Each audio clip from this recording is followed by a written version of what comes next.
Woohoo guys, welcome to linguamarina. Today we have a long video packed with English language vocabulary. We're gonna talk about essential phrases for travel. We're gonna talk about everyday words you need in the kitchen, in the bathroom, on the road.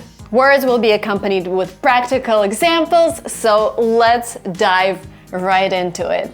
Welcome to New York. Oh, beauty. I am staying in a hotel in Hudson Yards. And because of that, today we're gonna learn English at the hotel. So if you're interested in getting a tour of my room and learning some English, please continue watching this video up to the very end. First of all, the bed. This is king bed. So king bed is usually the largest bed you can think of. You can have different types of rooms in hotels. Whenever I travel, I ask for a king bed. Now there is also a type of room that is called a queen room. So queen rooms get a queen bed, which is, I don't know exactly how much smaller it is than a king bed, but I would say it's like that. Queen bed is kind of small for me and my husband because I turn a lot all the time, he turns a lot all the time. We prefer the king bed. Now, I love the hotels that have all of the controls next to your bed. This button activates, as you know, shades, and this is what it means. Shades. So this is curtains, and those are shades. Every hotel room, almost every hotel room, has a mini bar. Now, sometimes, and this is not the case, sometimes when you move a bottle, they would actually activate a system that automatically charges you. I've been to one of the hotels like that. They actually had this system in a fridge, and it told me, like, if you're moving any of the bottles, we're charging you automatically. So that mini bar was really bad. I don't like it. Like, I don't like being unable to move bottles because what I do, I go to grocery stores, I buy yogurts, and I store them in the mini bar. But if they have this system in place where they're gonna charge me if I move bottles, it's not gonna work for me. So be careful with mini bars at the hotels. Now, this is a coffee machine. This is something that they're giving for free. This is coffee, different types of teas, power down, jet lag. Jet lag means the state of your body when it is still adjusting to the new time zone. So I travel to New York from California,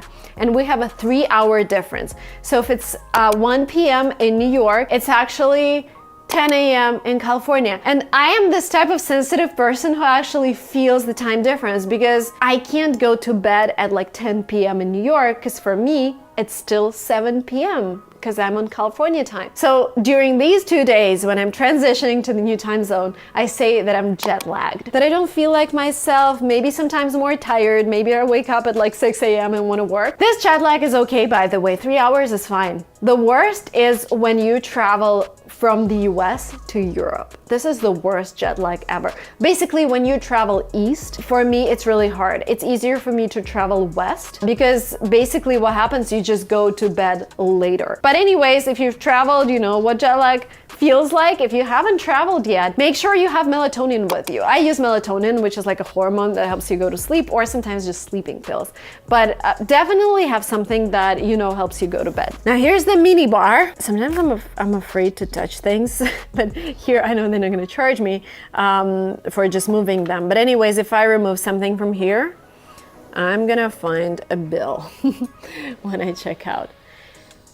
Oh wow, I actually have the same lip balm. Please kindly note, any items that are open or removed from the room bar will be applied to your bill. There you go. Oh wow, this is the first time I'm seeing this. They're providing so many cool things. Support cell renewal, collagen mask. How do I find prices, by the way? Sleep mask, wellness patch. What? What is this? Oh my God. Okay, interesting. Sanitizer. This is the best lip balm that I've recently tried. Oh, there we go, another mini bar. Refreshing towels, these should be free. I don't think they actually charge for them, but these are not free. Now let's move to the bathroom. First of all, look at this. They've arranged, this is my makeup and they've arranged everything in such a nice way. I love it. Cosmetics that you use to take care of yourself are called toiletries, and normally hotels provide you with basic toiletries. So here we have hand wash, soap, liquid soap, body cream, cotton buds that go into your ears to clean your ears, and they also have makeup removers or cotton rounds, sometimes I call them that, to help you remove your makeup. These are towels, but because these are so small, we also call them washcloths. They're basically for your face and hands. We've got toothpaste here, toothbrush, but this is everything I brought with me. Hair dryer, hair tie or elastic band, shower cap, hairbrush, and this is my makeup. Okay, maybe the last thing here, shower gel, shampoo, conditioner, but I think this is pretty obvious. Now, sometimes hotels provide you with a bath robe, something you wear after you take your shower. Now, this hotel, they went out of their way, which means that this is the first time I'm seeing this. They're caring about their guests so much. This is a steam iron, steamer, to steam your clothes. Something that I really need because I'm here to talk at a conference, which is gonna happen in a couple of hours. This is a suit that I'm wearing, and I would definitely use their steamer to make sure I look good. Okay, something else. Sometimes hotels provide slippers. These, by the way, I'm taking home with me because they're so good. Slippers. They are the comfiest slippers I've ever worn. Okay, these are leftovers from the room service. So basically, room service is a service when you can order food right into your room. They have in-room dining, room service, bar, fitness spa, hotel information, and all that. And this mini iPad, which is super cool. Oh, by the way, this is complimentary, means it's free. Complimentary water. I think this is actually it. I've shown you almost everything. The last thing that we have here, you can buy this tea or like proteins. Again, they have a note that it is not free. If you remove it, if you touch, well, you can touch it, but if you remove it, they're gonna charge you. And they also have this gym gear, yoga mat, blocks. This is a roller, I think. And again, you can use them during your stay, but if you take them with you, they're gonna charge you. And these are, oh my God, laundry. Guys, this is something we need to talk about. I do not understand people who use laundry at the hotel. Like, you can basically walk a block to use a laundry, or basically I would just take enough clothes with me to not have to use the laundry. But if you, for example, want them to wash your panties, right? Remember what it is? Here. So they're gonna charge you $12 to wash your panties. I think my panties cost less than $12. It's funny. Socks. Let me find socks. We don't have socks. Because sometimes I see like socks, $10. Oh, something I wanted to tell you. So they're gonna wash your socks for $10. Okay, this is just funny. I just want to do this. I bought socks yesterday, $6. So sometimes it makes sense to just buy new socks. These are super cool, by the way. Hogwarts. I love Harry Potter and I love the design of these. And some of the basic hotel phrases. I want to check in. When you arrive, they check you in, they check your passport, take your credit card, and you check in. You normally would have to check out by 11 a.m. on the day when you leave. So the checkout time is normally 11 a.m. or 12 p.m. Something that I use all the time when I'm at the hotels, I always ask them to bring a kettle because I bring my own teas. Here they actually had teas and they had a coffee machine that could just give you hot water. I don't know who does wake-up calls these days. Sometimes you can ask them to give you a wake-up call. Normally it's gonna be automatic. They're gonna call you and tell you like, hey, it's time for you to wake up. I don't know, I just use the alarm. But some people, I think they use wake-up calls since hotels offer them. Also, some hotels have breakfast included. So always ask if breakfast is included, what time is breakfast, where is breakfast? And just remember in general that when you're traveling, when you're staying in hotels, no one expects you to speak perfect English. Just try and explain whatever you want, be friendly, and don't be afraid of making mistakes.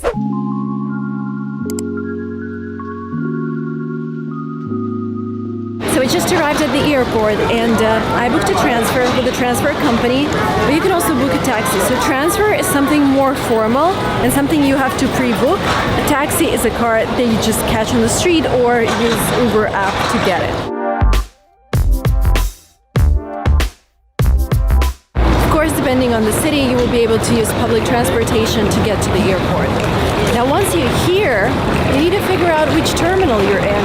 Now we're at Terminal 5 and my airline is JetBlue. This information is extremely important because once you have it, you know where to go.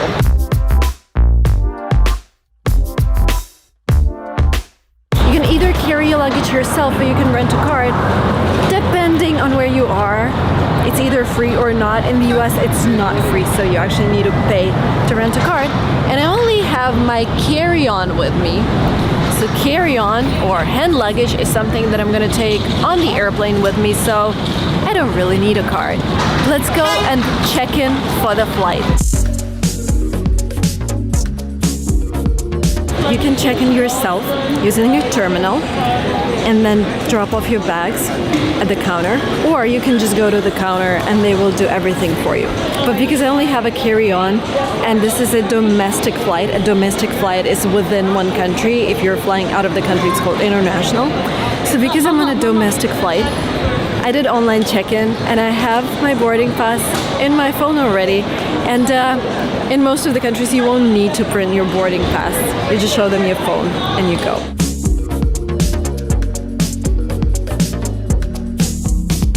Okay, I just went through a thing called security check. This is where they screen your bags. This is where they check your ID. Again, because I'm traveling domestically, there were no customs. Customs is where you have to declare things if you're carrying over, I don't know, $10,000 in cash, or you're bringing a Mona Lisa with you from Paris, like a real one, you have to declare that. If you're traveling internationally, again, with domestic flight, you don't need to do that.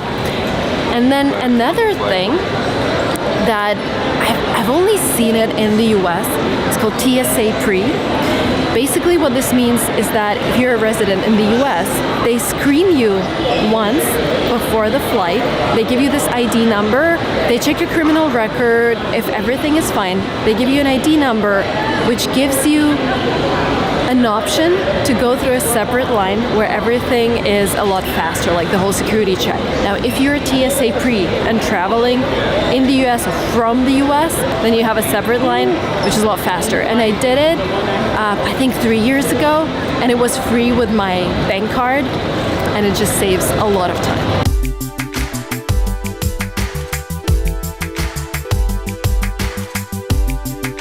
Now, it's always a good idea to arrive early for your flight. If it's an international flight, that's at least 2.5 hours. If it's domestic, then well, an hour and a half. Just because every airport is so exciting. And once you go through the passport control, once you check in your bags, you have all the stores, you have plenty of things to do. I couldn't really film when I was going through security check, but something happened there. I was selected for a pat down. It happens randomly. You go through security and they tell you, you're selected for a random check, which means you need to allow additional 5 to 10 minutes or sometimes 20 for them to check you. So basically they pat you from head to feet to check whether you have any weapons on you or whatever. So for me, it took less than 5 minutes. I went through an additional screening and now I'm free to do whatever. I have an hour and a half before my flight departs, but the boarding starts 40 minutes prior to departure. So I have half an hour to walk around the airport to show you things. I'm actually going to check out the business lounge and I'm going to show you what's going on during this part of the flight. I posted something quickly on Instagram. If you don't follow me there, you totally should. It is called Linguamarina. I post almost daily stories about my life in the US, and I also post short videos about learning English. So make sure to pause the video here, subscribe to my Instagram, and come back.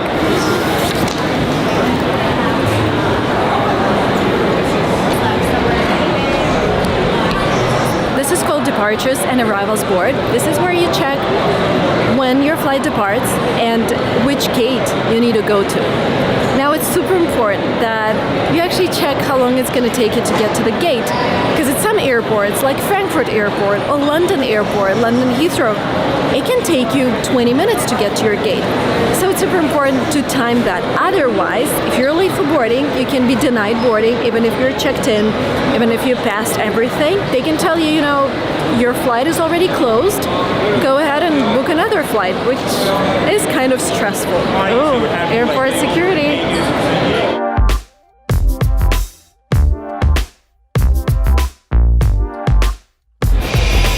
My daughter Emily loves airplanes, so I'm gonna get one for her so she could play. I don't know, maybe this one.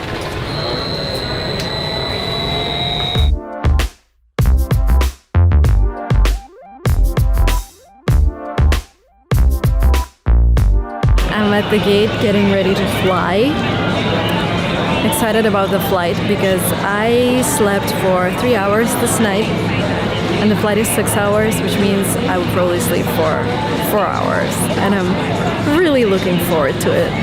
Now, buying things at the airport can be extremely expensive. This is a $15 plastic airplane, and water can cost $5, and food can be super expensive. So it is a good idea to buy everything before you actually fly, because at the airport stores are like a monopoly. They can set extremely high prices, and it is better to buy your food beforehand. By the way, if you're flying in the US or from the US to Canada, and you're from a different country, make sure you have your own food, because they don't give you food if you're flying economy, even if it's a 6-hour flight. Like on this flight, I was lucky I got an upgrade. But on this flight, they're not gonna give food to people. So always have your food. It happened to me, I think it was back in 2014 when I was flying in Canada from Toronto to Vancouver, which is like a 5-hour flight. And I didn't know, but like it was my first time flying within Canada, and I didn't know that they were not going to give us food, and the only option for me to eat was to buy something on the airplane. Again, overpriced, not healthy, not delicious. So since then, I always have my food with me.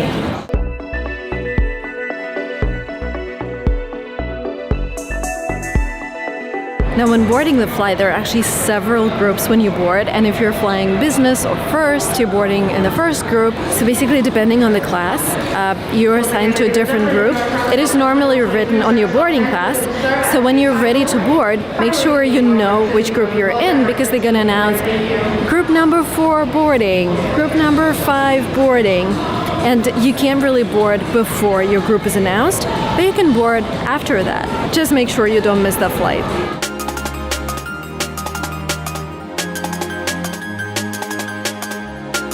I know in some countries they don't allow you to sit on the floor. I just loved it since the first time I traveled, sitting on the floor, because you can sit anywhere. Anyways, what I wanted to tell you is that if you're traveling internationally, you also have this opportunity to shop without taxes, which is called duty free. Basically, price can be 7 to 10% cheaper compared to local stores. And if you are looking to buy something more expensive, like maybe a perfume or maybe some makeup, it makes sense to buy it in a duty-free shop. So if you have time at the airport and you decided that you want to treat yourself, then do some duty-free shopping. Now, this is a domestic terminal, so they don't have any duty-free shops here. But if it's an international terminal, any store there, except for like food stores, will be duty-free. I used to like shopping duty-free, but what I didn't like is that sometimes you buy things, they take them away from you, so you don't consume them in the country, and they give you everything when you land in your destination country, and it just adds more hassle. I think that happened to me in Canada when I was flying back to Russia. They took everything away, and then they gave me everything back when we landed in Russia. And I bought this face cream that I really wanted to use when we were flying. I don't know, there are so many surprises when you fly. I'm trying to talk about everything that could possibly happen, but you know, I've been flying a lot. Since I was 14, I've been flying alone. But every airport is different. Every country is different. I would say American airports is where you get less service. Like in Dubai, for example, you can get a free stroller for your kids. In some German airports, you can get a free coffee, free water. You have very good restaurants. Here, it's much more like everything in the US. Like you have some fast food joints, you have some souvenir stores, but they don't provide you with free strollers, no free coffee or tea. You can find some water fountains to drink for free. Basically, that's it. I like the fact that in the US, you can buy makeup like this from a vending machine. This is cosmetics. I think this is super cool.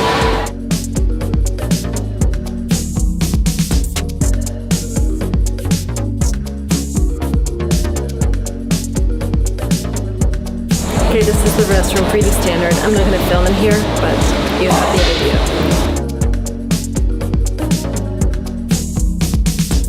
Okay, sometimes you cannot get a direct flight to your destination, which means, for example, if I wanted to fly from New York to San Francisco, I had an option to buy a non-stop flight, which I got.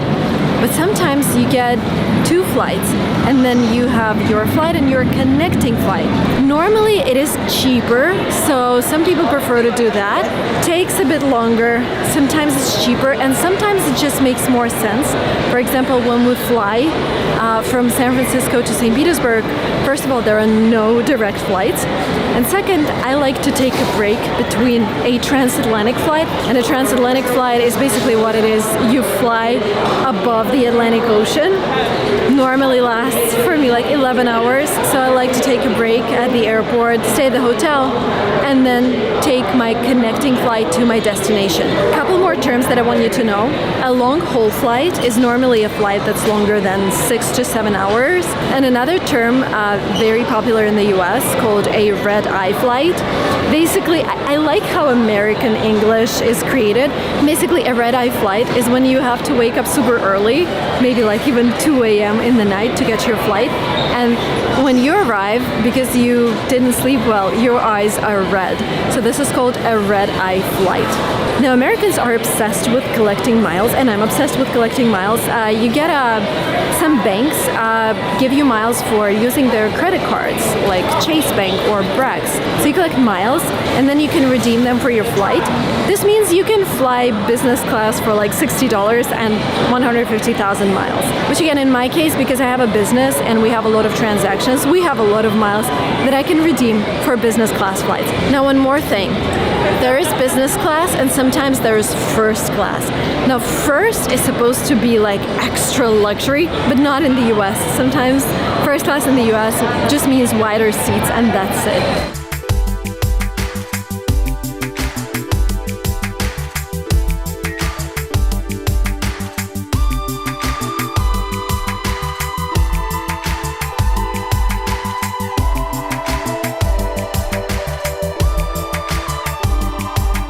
On the airplane, don't forget to fasten your seatbelt for takeoff and landing.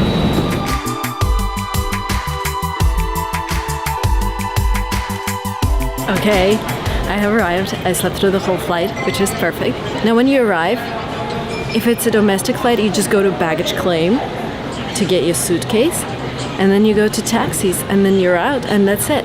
If you are flying international, you have another passport control when you arrive in the country. And something to remember about the United States, especially if you're coming to New York or Los Angeles, sometimes you can wait for 2 hours in line just to get through passport control. So just get ready. When I arrived for the first time, I was like, we missed our connecting flight, and I was so tired and I didn't have water. Just make sure you have your water, you have maybe a book, you have something to eat, because the lines can be crazy here in the US. Today, we're going to talk about vocabulary associated with driving cars, and I'm going to teach you words that describe the inside of the car and outside of the car. So first of all, when I'm in my car, I want to start it. And I start it by putting my key into the ignition. And in this particular model, I also need to press the brake pedal. With the brake pedal, you stop the car. So I press the brake pedal, put my key into the ignition, and start the car. This thing is called the steering wheel, and I use it to turn left and to turn right. This thing here is called the stick shift, and I use it to either park my car, to drive, or to drive backwards. The thing is, this car has automatic transmission. This means that the speed changes automatically. So what I do here, I press the brake pedal again, and I put this stick shift into the drive mode. And this way, when I take my leg off the brake pedal, the car starts moving. But we're not gonna move, because we're gonna talk about other things that we can see here in the car. moved a little. So to prevent this kind of moving, there is also another brake that this car has. It's called emergency brake. And in Porsches, it's right here on the left. But in some cars, there's an additional handle that you can engage. And this is called emergency brake handle. Now, everything that's right here is called the dashboard. And it has different gauges. So it has diesel gauge, for example, because this car runs on diesel. It has speedometer that shows the speed. It also has the screen and all the buttons, so you can turn on the air conditioning, you can turn on the radio, you can turn on whatever you're connecting, maybe an iPhone or whatever. Another thing that we have here, this glass in front of me is called windshield in the US. And if it's raining, there are wipers. I can also use wipers just to clean my windshield. This mirror is called rear view mirror. And I also have a rear view camera. So whenever I'm driving backwards, I can use either the rear view mirror or the rear view camera. When you have a glass roof, it's actually called a moon roof in your car. So I don't know, well, we can guess where this word is coming from. Moon roof is when you just lay down and enjoy the moon just by being in your car and looking upwards. So this is called moon roof. Let's talk about something non-technical. So this is a cup holder. We actually have two cup holders, but we use it for hand sanitizer and for bubble gum.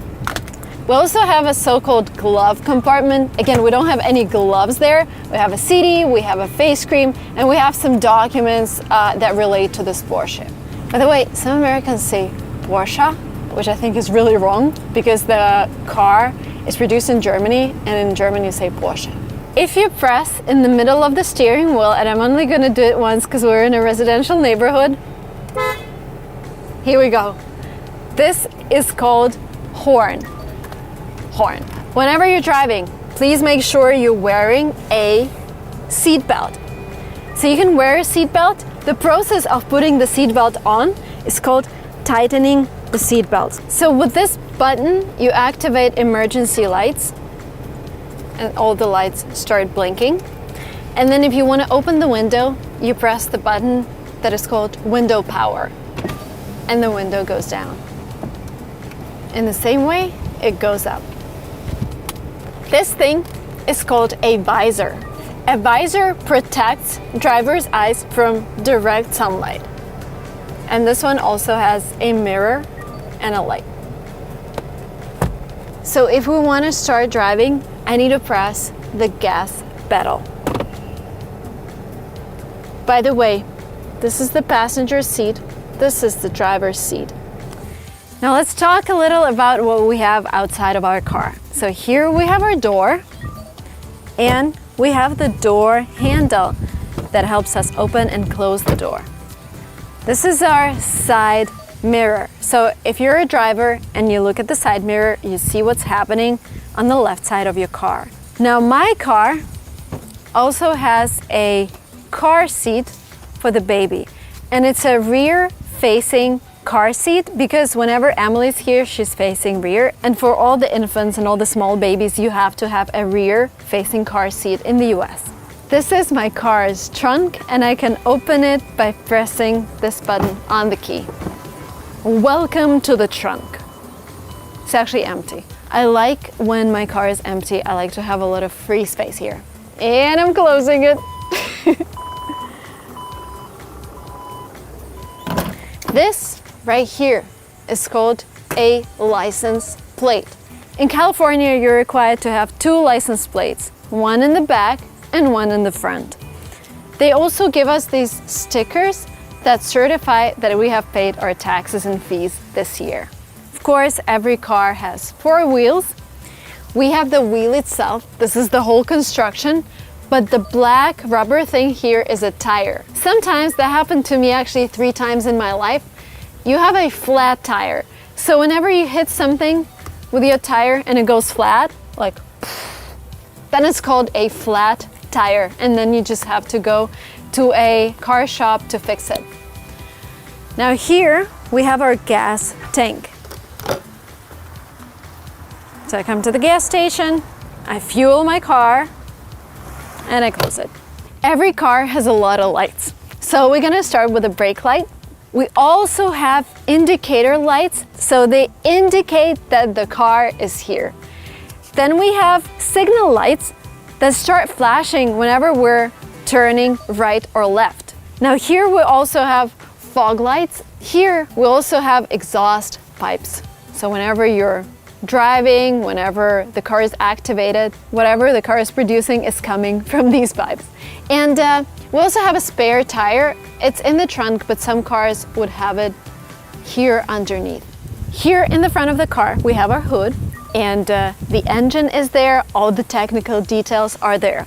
We also have our headlights, and here they have two modes. We can have our headlights in the high beam mode when it's very dark outside and we can't see. And there is also a low beam mode. In the US, for example, we're required to have our headlights on the low beam mode when we're driving in the evening. Now here we also have, guess the name. I really like the name because it really reminds me of a grill. This is called the radiator grill. Here we have a front plate and our bumper. This is our fog light, and this is our turn indicator light. And there is another indicator light on the side of our car. Now I'm gonna lock my car with my car key, and we're wrapping up our video, guys. If you enjoyed it, please like this video and subscribe to my channel. And if you want to learn more vocabulary, please make sure to download my workbook that has 1,000 words in English that every English language learner needs to know.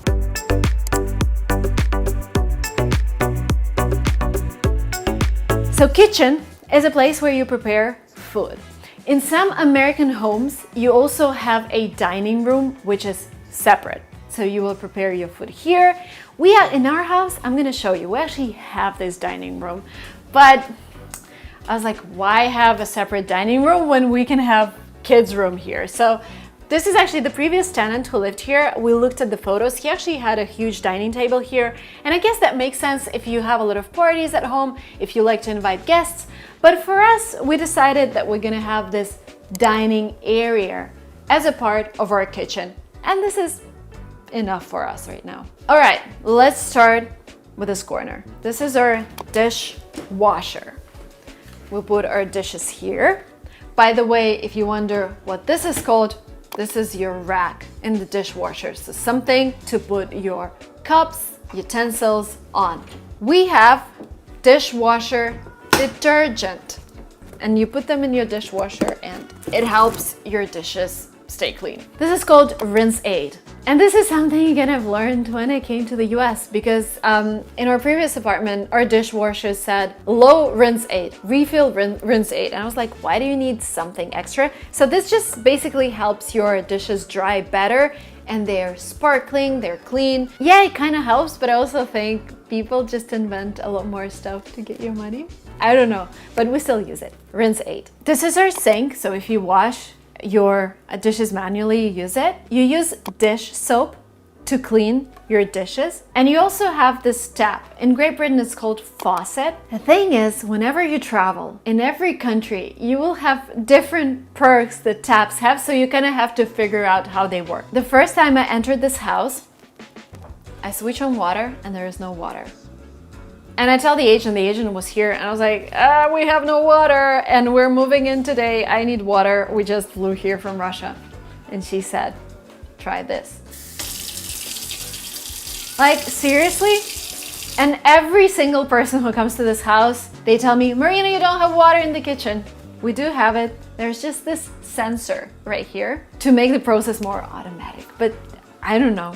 I don't really like it. Do you? If you're watching from Turkey, you probably know what this is. I think this is a Turkish thing. I've just seen a lot of those in Turkey. This is a juicer, and I've seen them in Italy as well. We used to use them for oranges, but now we got another juicer. It's right here. We use it for oranges. Something else that we have here, super important. This is called a chopping board. And you normally have several. You have a separate chopping board for your meat.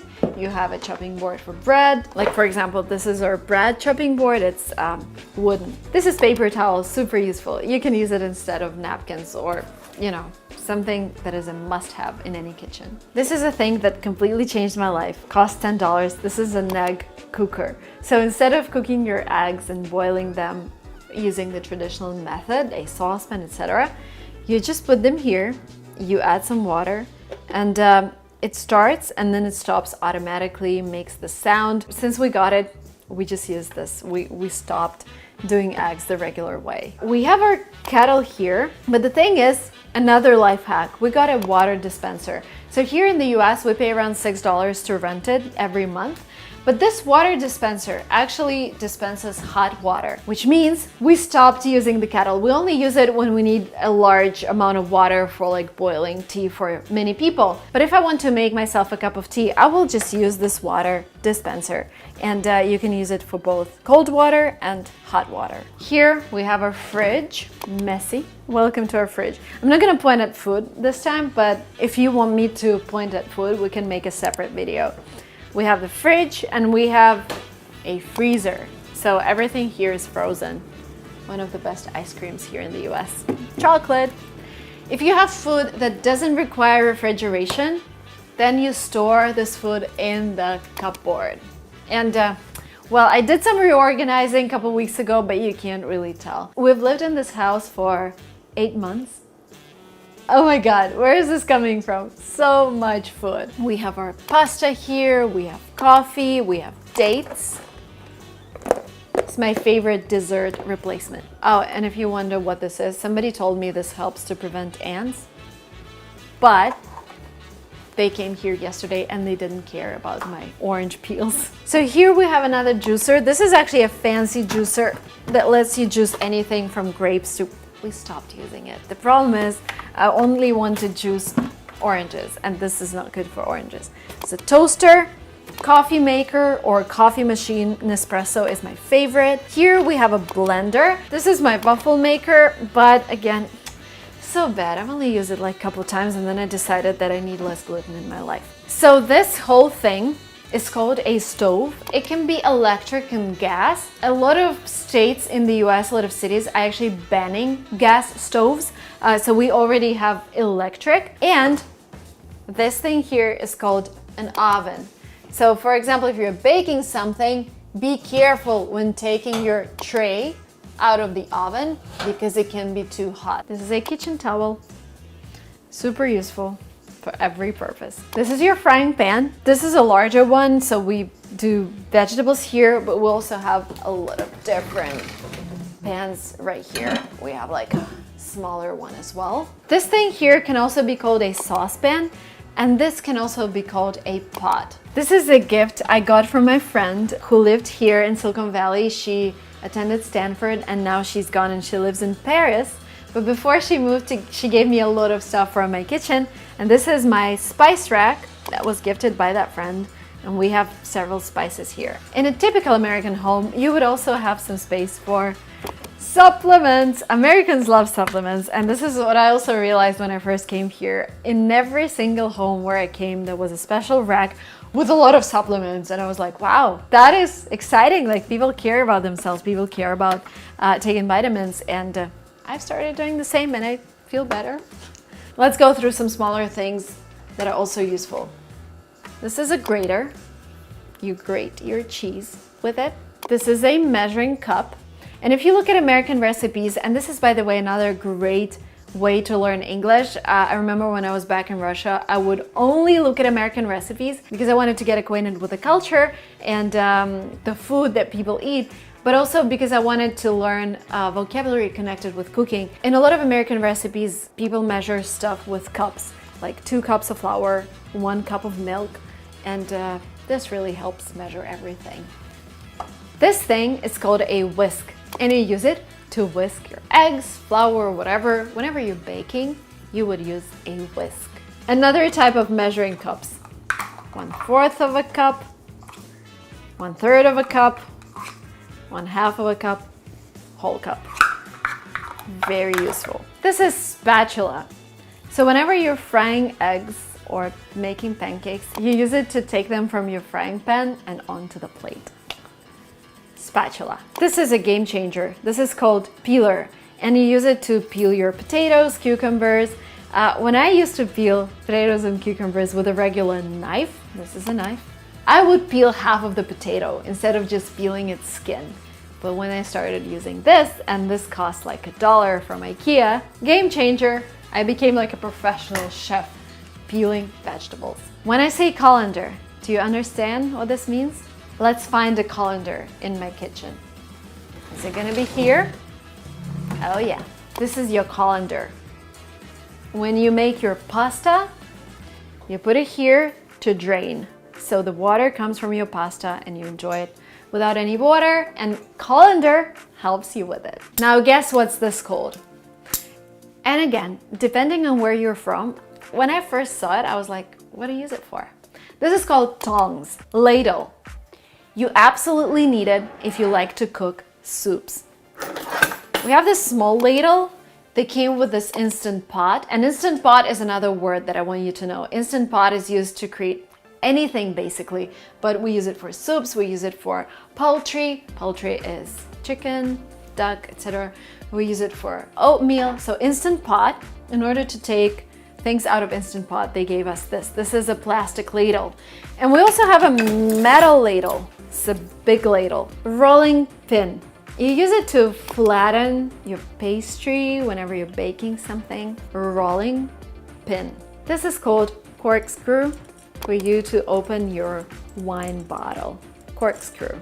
Very basic, but just to remind you, this is a spoon, this is a fork, this is a knife, and we also have these amazing chopsticks. My friend brought them from Japan and they're a piece of art. This is a chopstick. Okay guys, I think this was really comprehensive, but I also realized there are a lot of other words that we haven't covered in this video, like kitchen shears. Like, these aren't actually scissors, these are kitchen shears. They help you cut through meat and bones. They have this special section, I guess that's for crab. Just because kitchen comprises so many objects, there are a lot more words to learn.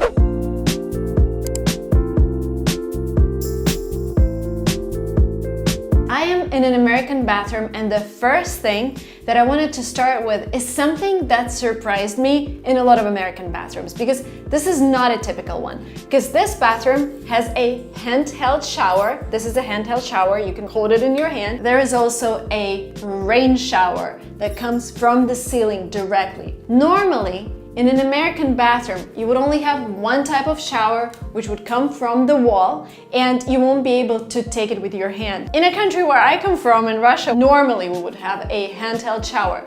So here, remember, handheld shower and rain shower, that's in the ceiling. She also has a rain shower and a sauna. Another thing that might be interesting for you if you are from Europe, the thing is called shower valve. So in the US, you would have two shower valves. The first one, this handle, would regulate where the water is coming from, whether it's from this shower or another shower, and you also switch it on and switch it off. And here you regulate the temperature. So this is the temperature shower valve. Also, if we look here, again, I mentioned this is not a typical American bathroom, because normally in America you would have a master bathroom that would have a full bath, and this is called full bath. You would have a guest bathroom that would normally have a shower. Again, it's really different everywhere in the US, really different depending on the state. Here we have two bedrooms but just one bathroom. This is the first time I see something like this in the US, because this is a flipped house made especially for rentals. And here we have this bath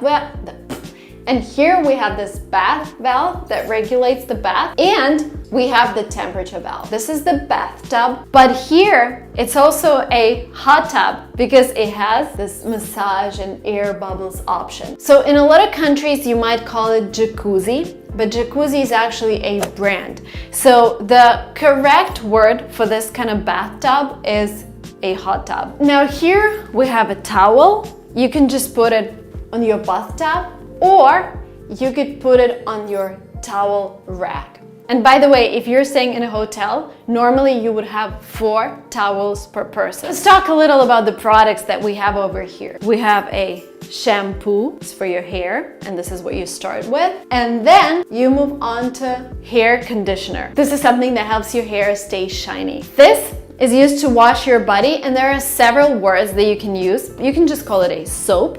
You can call it liquid soap, you can call it body wash, or you can call it shower gel. Shower gel. I need to scrub off 10 layers of shame. Now let's move on to our sink section. This is called the sink. This is where you brush your teeth, wash your face. And this system is called faucet. Sometimes you can call it tap. Normally you have your tap in the kitchen. This is the faucet. And you have a mirror. Now let's take a look at some core products that we have in the bathroom. This is your toothbrush, and this is just a regular toothbrush. You can also have an electric toothbrush. You have your head and you have your toothbrush itself. What you put on your toothbrush is called toothpaste. This product is called cotton rounds, and you can use it to take off your makeup. There's another product, I have to bring it from the kitchen. Mom! And this is called a cotton bud. Now girls, you're gonna be excited. We're gonna talk a little about makeup. A brow gel, so something that you brush your brows with. We have our mascara here, your eyelashes, right? Mascara. Then we have our deodorant. This is my face cream, and it has a sunscreen inside. So face cream, and if I wanted to protect me from the sun, then it has a sunscreen. This is lip balm. There's a difference between a lip balm and a lipstick. Lipstick has a color, lip balm doesn't have a color, it's just nourishing for your lips. Hair dryer, something to dry your hair with. This thing is called a razor, something you shave your hair with. Razor. That dad's razor? Here we have our toilet, the toilet seat, and if you want to flush the toilet, you just press this handle. We have a toilet paper, as we have it for our teeth. Oh, it's dirty. Toilet brush, something to clean your toilet with. So something we have below the toilet is called drain, and sometimes we had it in a previous Airbnb. The drain became blocked with something, and whenever you tried to flush, the water level just rose. It was kind of dangerous and didn't smell well. But then we fixed it, and we fixed it with a device that I'm gonna show you right now. If your drain is blocked, then you use this toilet plunger to help fix the problem. Toilet plunger. Now here we have something that's really popular in California. This is called Epsom salt. This is salt that you put in your bath and you soak in the water. You soak in the bath, and there is this kind of activity when you're asking someone, what are you going to do tonight? I'm just gonna soak in my bathtub with Epsom salt. Epsom salt helps you relax your muscles, and this is why we even have two different types here. And everyday Epsom salt have gone missing. If this bathroom was bigger, I would have it in my bathroom, but here the bathroom is really small, so we just keep it in a bedroom.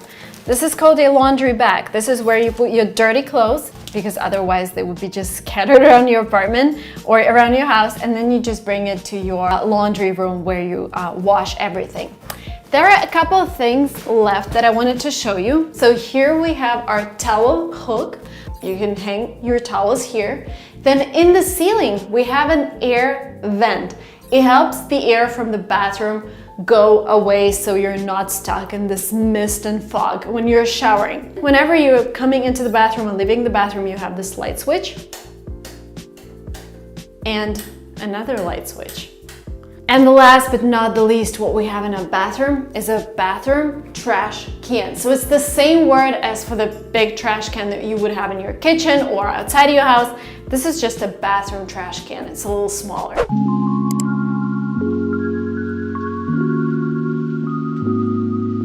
The topic of today's video is a nursery. A nursery is a room for your kid.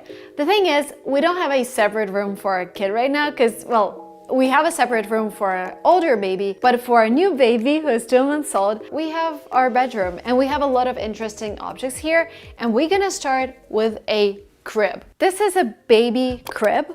This is the right way to call baby bed, but anyways, this is a bedside crib because it stands next to our bed because I still nurse my baby. Nurse means she's breastfeeding. This is nursing.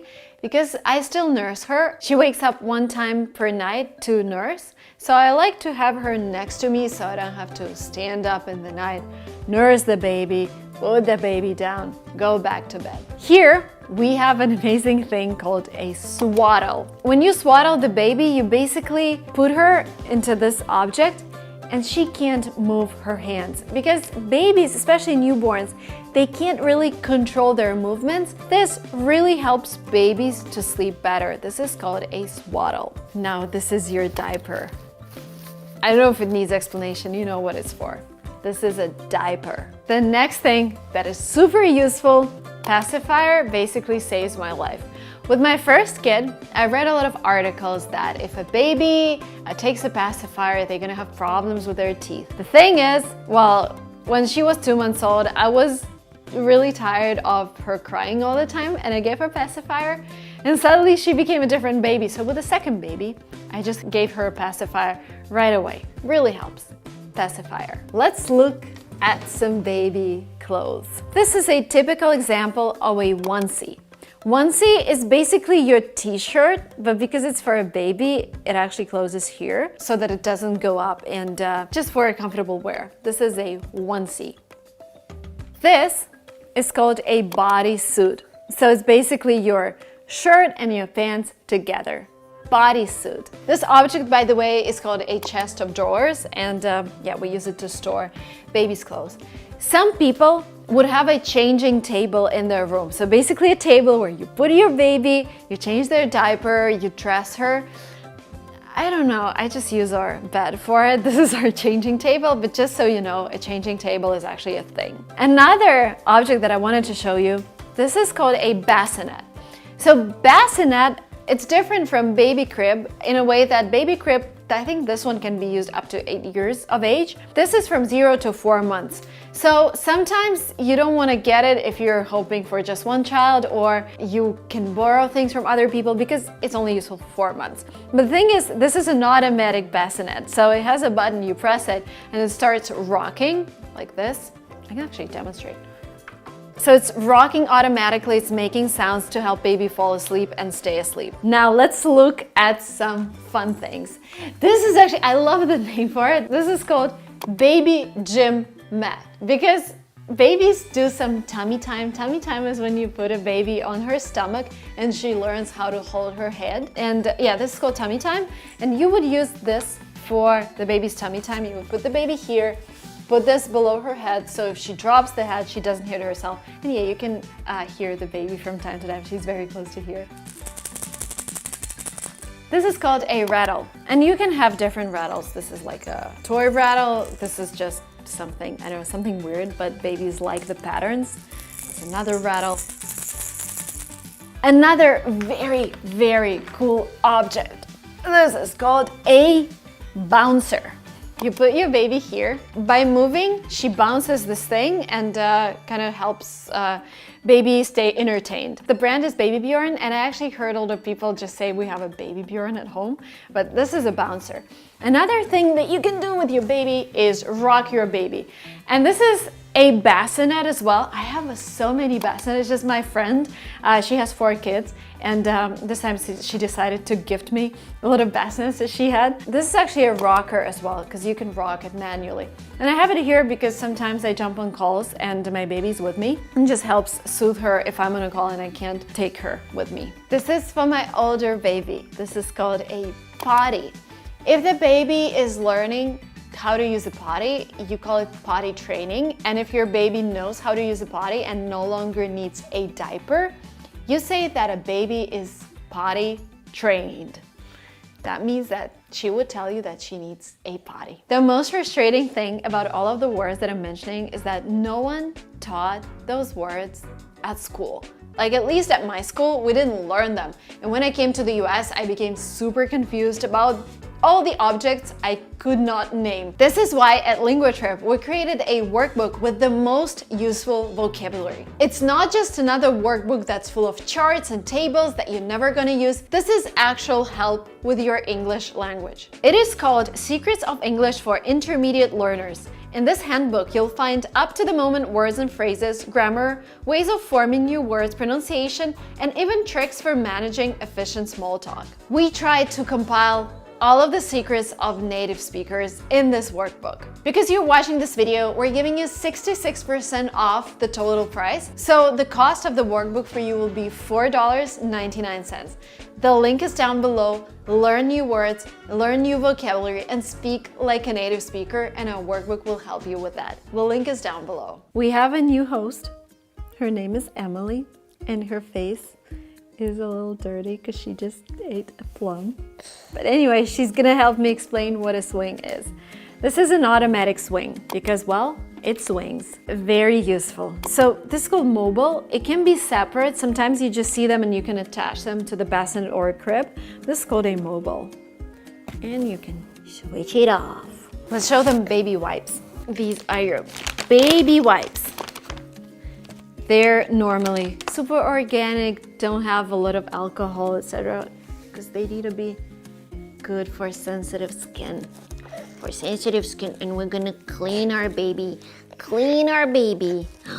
Who's clean? This is another very cool object. So the thing is, none of my babies have used it. She didn't like it. Lily, I think she's trying to figure it out, but this is called a teether. So whenever your baby's teething, that means she's developing her first teeth. They need something to chew on. Sometimes they just chew on their fingers, which is not the best idea. So you give them a toy that they can chew on, and this is called a teether. This is a changing pad, a super useful thing because babies can't control when they're pooping and peeing. So you put this changing pad, I put it on my bed, I put the baby on it, and I change my baby. Changing pad. Go beep. Beep. Beep. This is called a bib. Beep.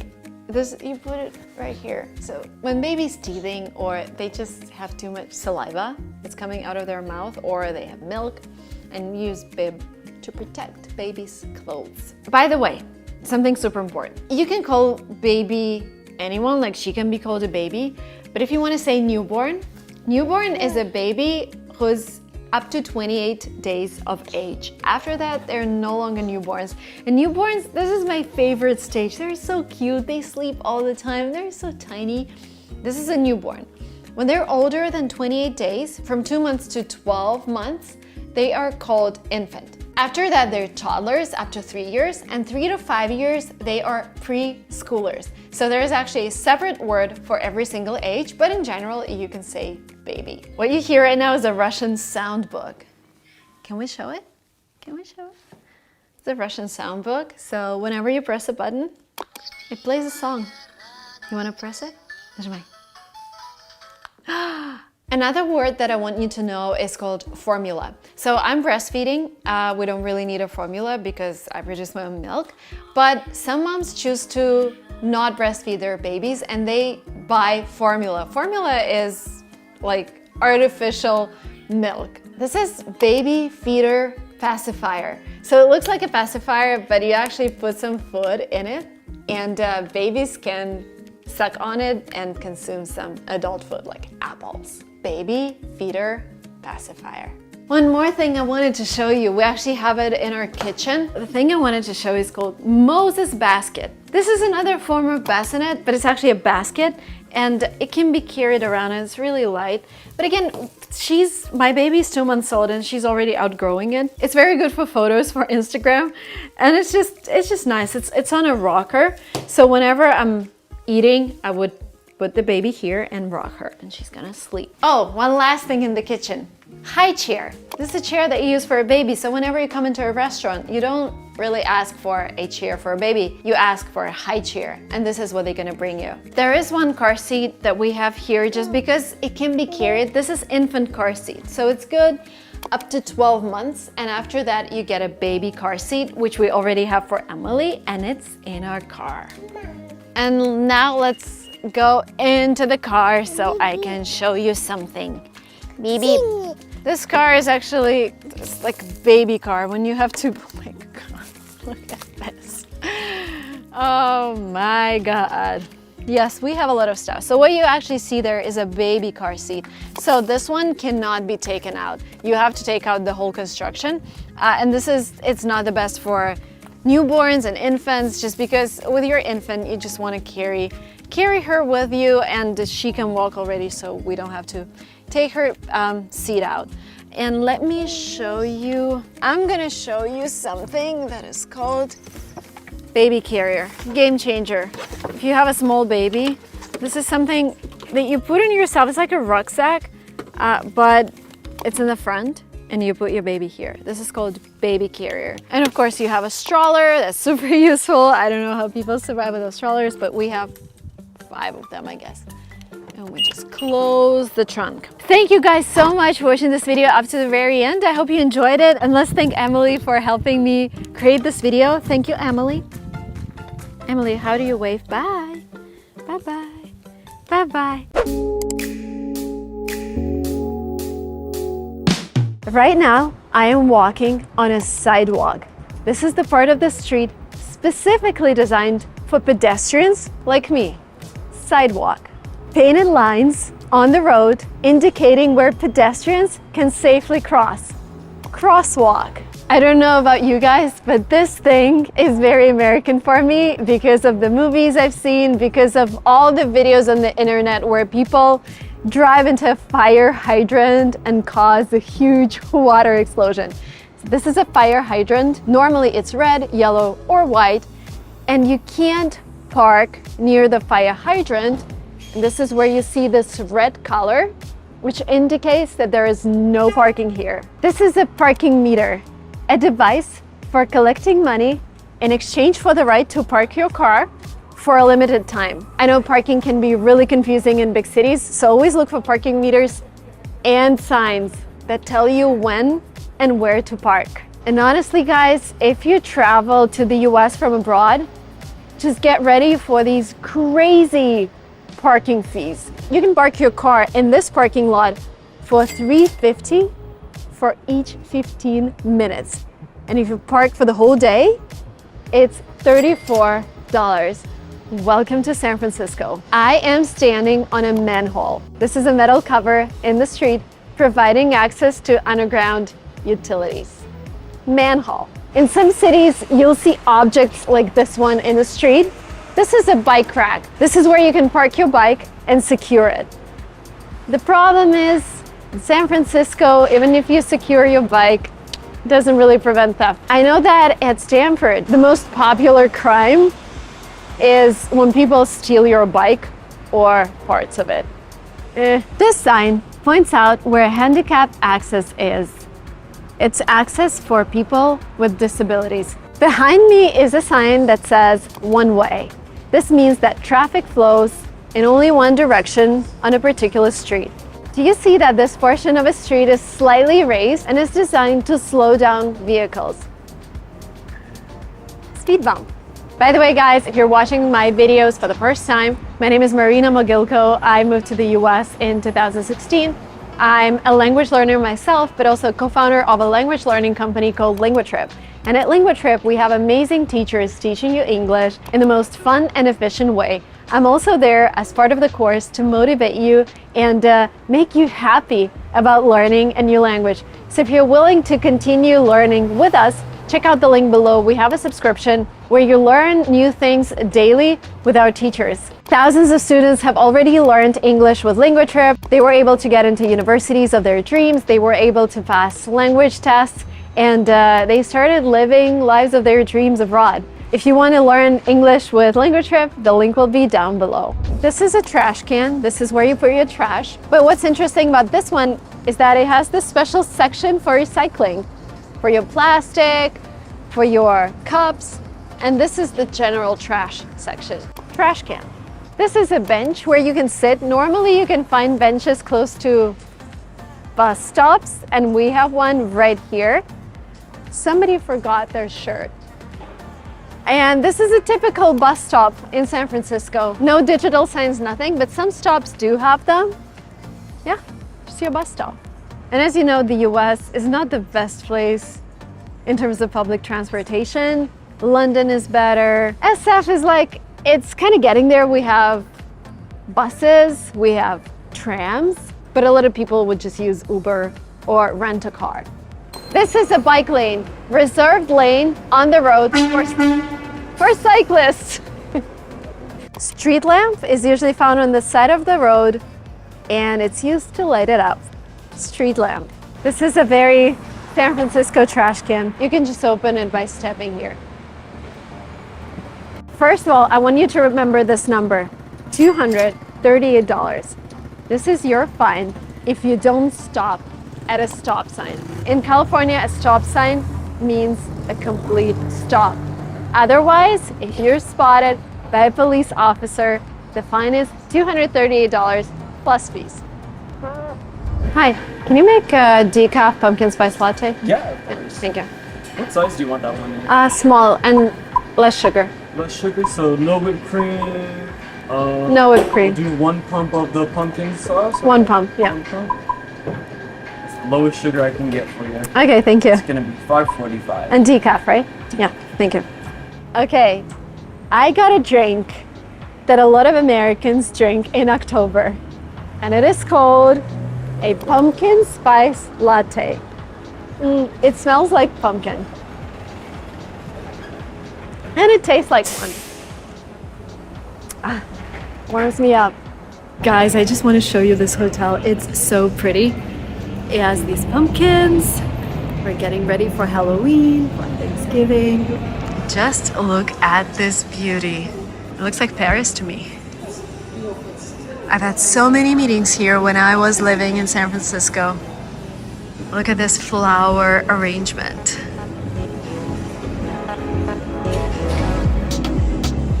And it smells like heaven. Many street crossings have pedestrian signals that show a walking person in white and a raised hand in orange. The walking person appears when it is legal to start crossing. When the raised hand appears, you may not start across the street. The flashing signal means you should not begin to cross because you may not have enough time to make it to the other side before vehicles start moving across your path. If the flashing starts after you have already started to cross, you may finish crossing the street. Behind me is a small outdoor flower shop, and I'm going to tell you a story. In 2017, I got married in San Francisco. My husband and I just immigrated to the US. We didn't have a lot of money to spend on our wedding. We didn't have our parents here, so we decided to have a small wedding. So 2 hours before the ceremony, I was walking right here because I just got my hair done and I got my makeup done. And I was thinking, as a bride, do I need flowers? I was like, okay, let me just get some flowers from this stand. And there is like a tradition here. For a bride, you need something old, something new, something borrowed, something blue. So in my case, something blue were the flowers that I got from this flower cart. The object right behind me is actually an abandoned newsstand. This is what it used to look like. They used to sell newspapers and magazines here. Now it's unfortunately abandoned, but it still looks good. And there are actually billboards on it. This is called a billboard, and you see lots of billboards in a big city. This sign behind me says detour, which means temporary routing due to road work. So this is actually a restaurant, but this outdoor seating looks like a typical San Francisco cable car. If you're here, try it. It's great. Cable car. Thank you guys so much for watching this video up to the very end. I hope it was educational, but also entertaining. I want you to think about English as a lifestyle, English as an instrument to live a better life, to meet new people, to explore new places. Wow, wasn't that amazing? That's it for today. Thank you guys so much for learning English with me. Thank you so much for watching this channel. Thank you so much for subscribing and sharing this channel with everyone who is learning English. And hopefully see you soon in my next videos. Bye.